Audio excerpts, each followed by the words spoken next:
Bom, hoje eu irei apresentar um trabalho sobre o modelo de regressão linear para a precificação estratégica de veículos usados, uma análise de Toyota sobre o Corolla em promoção de trocas. Bom, na estrutura do nosso trabalho terá a introdução, que seria um resumo sobre o resultado do trabalho, a metodologia, iremos falar sobre os resultados e discussão sobre os coeficientes ou sobre o modelo, e, enfim, a nossa conclusão. Bom, o nosso estudo ele vai envolver desenvolver um modelo preditivo para determinar os preços de veículos usados pela Toyota Corolla a partir de um conjunto de dados de uma concessionária, para que a gente possa então fazer um modelo aonde a Toyota consiga prever o valor dos carros usados que chegam à sua concessionária, de modo que ela não perca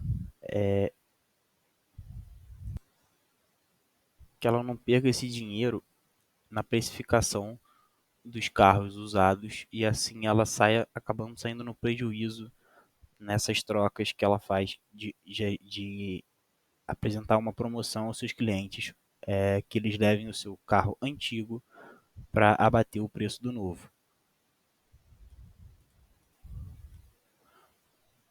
O nosso modelo foi analisado com a base de dados de 1.436 transações e apresentavam 38 variáveis nesses dados.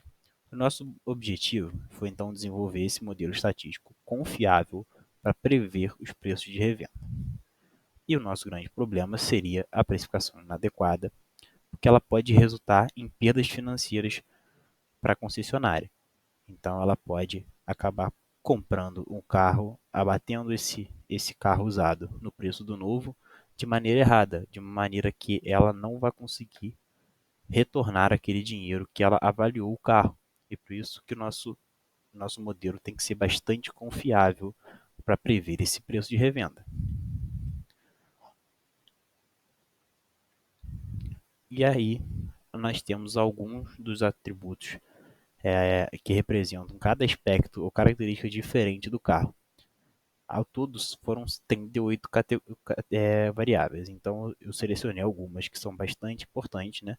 A principal, que é a nossa variável resposta, que é o preço da venda em euros, o modelo do carro, a idade em meses a partir de agosto de 2004, algo muito importante na hora da gente avaliar um preço de um carro usado, os quilômetros rodados, os cavalos de potência do carro, a duração da garantia fornecida, o tipo de combustível usado pelo carro, os impostos trimestrais do carro e o peso do carro. Essas são apenas algumas das variáveis. No próximo slide eu vou apresentar algumas também categóricas. E aqui a gente pode ver, por exemplo, o número de portas também, o combustível eu já tinha falado. E nós temos várias variáveis categóricas de, de, que, de elementos do carro, principalmente de interior. Né? Por exemplo, os vidros elétricos, se apresenta ar-condicionado ou não, se tem assistente de estacionamento, se ele tem airbag, se ele tem sistema de freio. Há outras também que eu não coloquei aqui, que é se ele tem toca-discos. E são várias características únicas de alguns carros, não são todos os carros que têm, e isso influencia no preço. Então a gente tem que avaliar o quanto que ela influencia no preço. Então a gente acabou tirando algumas das variáveis, por a gente trabalhar com 38, nós tiramos umas, né? A ID, que é a variável indicadora, na verdade ela não é uma variável, nós tiramos ela. O modelo, ela apresentava uma heterogeneidade muito alta, eram mais de 300 modelos, então optamos por tirar o modelo, já que cada característica do carro está presente também nas outras variáveis, então a gente pode tirar o modelo. A variável cilindro por todos os carros Todos os Corollas apresentavam 4 cilindros ao total, então ela não foi uma variável útil. A variável cor também apresentou uma heterogeneidade muito alta, muitas cores, então também seria muito difícil de analisar ela no nosso modelo. E a variável do mês e do ano do carro, pois já que a gente tem uma variável do tempo de vida, essa variável eu optei por tirá-la, já que sobre o tempo a gente já tinha em quantos meses ele tenha, que é basicamente avaliar a diferença, né, entre o ano e o mês que ele foi produzido e o mês do que os dados foram coletados. E aqui a gente parte para a parte da análise exploratória e a gente pode ver a relação, né, da quilometragem e o preço e a relação da idade do veículo e o preço. E como esperado, conforme foi andando, conforme o carro apresenta uma maior quilometragem, nós podemos perceber que o preço diminui também. E conforme o carro for mais velho também, ele vai diminuindo também. Então a gente espera, principalmente essas duas variáveis, que elas sejam muito importantes para a gente, para dizer o preço final do carro. E aqui temos análise de algumas variáveis categóricas também. Eu fiz dois box plots. O primeiro sobre o preço do combustível do carro em relação ao tipo de combustível, que é uma variável muito importante também, pois a gente sabe que o preço varia. E aqui a gente tem o GNV, o diesel e o carro movido a gasolina, né, o petróleo. E a gente pode ver que eles têm uma faixa de preço parecida, porém os carros movidos a gasolina são um pouquinho mais caros. E se há a presença do ar-condicionado ou não, a gente pode enxergar que os carros que têm o ar-condicionado, eles são um pouco mais caros. Então esses componentes do carro, eles vão agregando valor. Então é um boxplot bastante importante para a gente analisar de como isso influencia no preço do carro. É claro que não é só o ar-condicionado, tem outras características que a gente vai avaliar mais à frente. E o nosso grande problema foi essa redução da dimensionalidade. A maior dificuldade do conjunto foi a quantidade de variáveis, principalmente as categóricas. Então, para ajudar isso, eu optei pelo método de clusterização, a fim de agrupar essas variáveis em 3 grupos e assim selecionar uma de cada. Aqui a gente pode ver um dendrograma onde eu selecionei apenas as variáveis categóricas e a gente pode ver como ficou agrupado os 3 grupos. Eu selecionei as variáveis Power Windows, que são os vidros elétricos, o ABS, que é o freio elétrico, e o Fuel Type, que é o tipo de combustível. Essas variáveis não foram selecionadas aleatoriamente. Foi realizado alguns testes de modelos onde eu selecionei outras variáveis e elas não foram tão significativas no modelo final. No final, eu encontrei nessas 3 variáveis um modelo final onde todas elas fossem significativas, a fim de deixar elas como uma espécie de representante das variáveis dentro dos seus grupos. E para mim, eu acho que são 3 variáveis que fazem bastante sentido na precificação de um carro. O tipo do combustível é importante. Se ele apresenta freio ABS, está ligado ao sistema de segurança do carro. Então, apresentou significância e isso influencia no preço do carro. E os vidros elétricos apresentou uma significância e ele entra numa categoria que ali no grupo dele tinha, por exemplo, o ar-condicionado, que nós avaliamos antes, com componentes elétricos que facilitam, dão conforto ao cliente.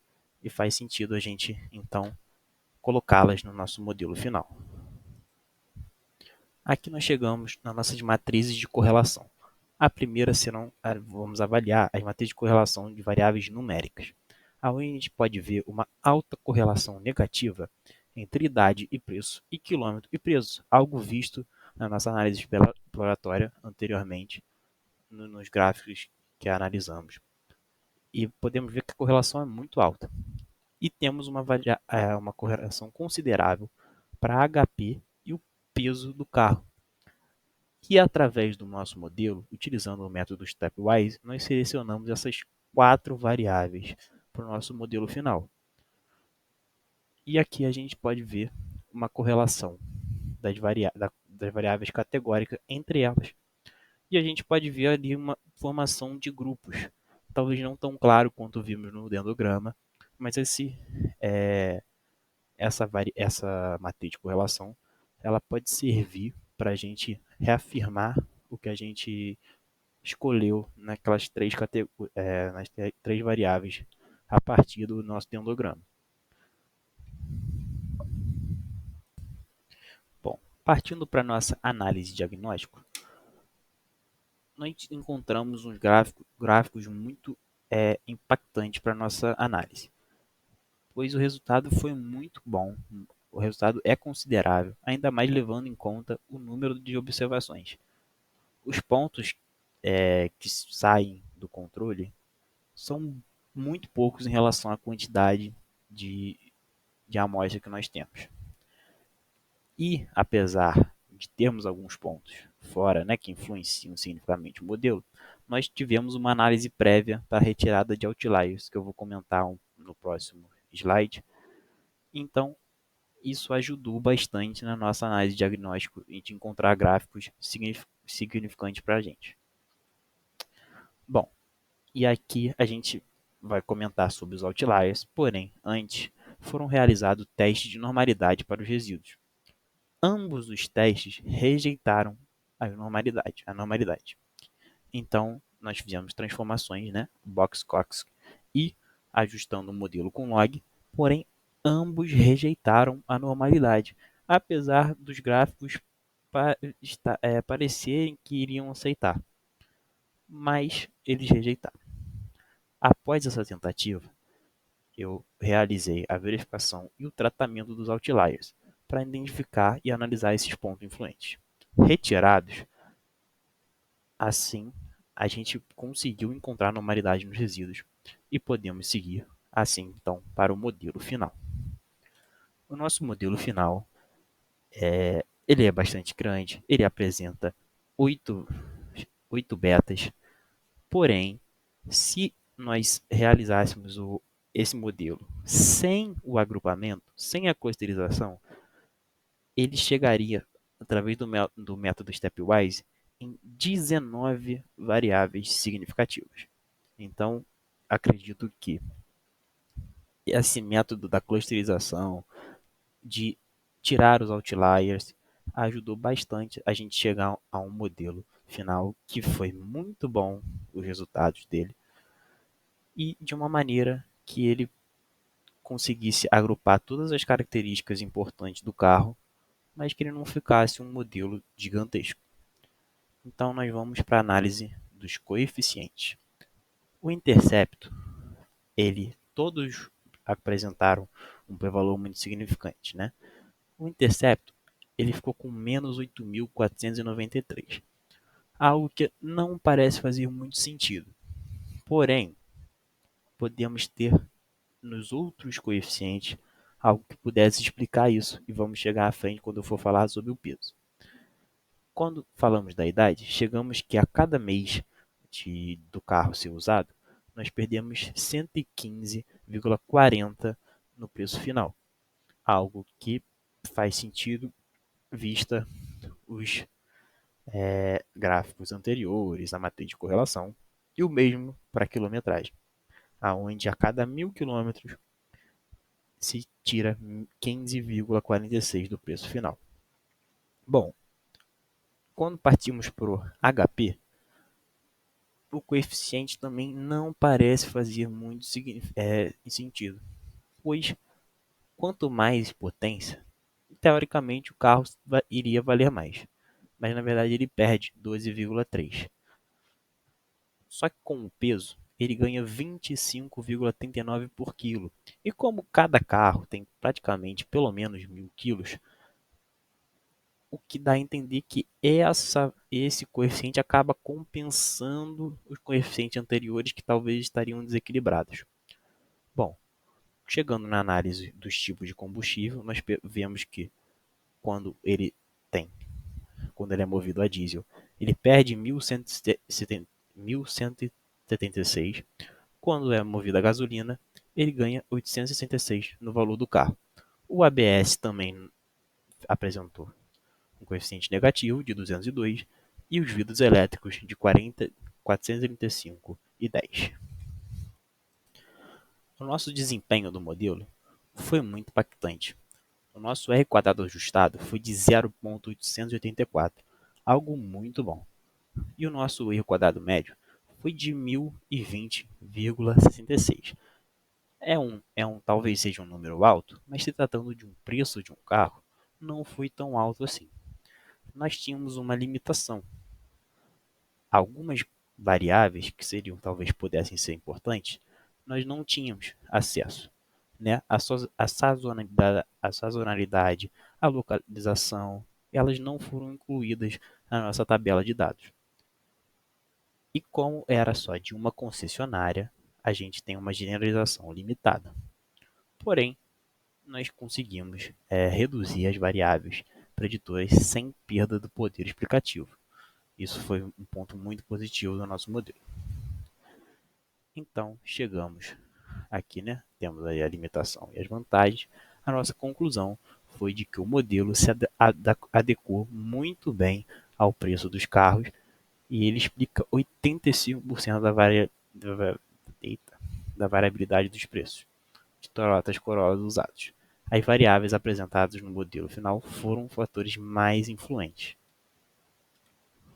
Obrigado pela atenção.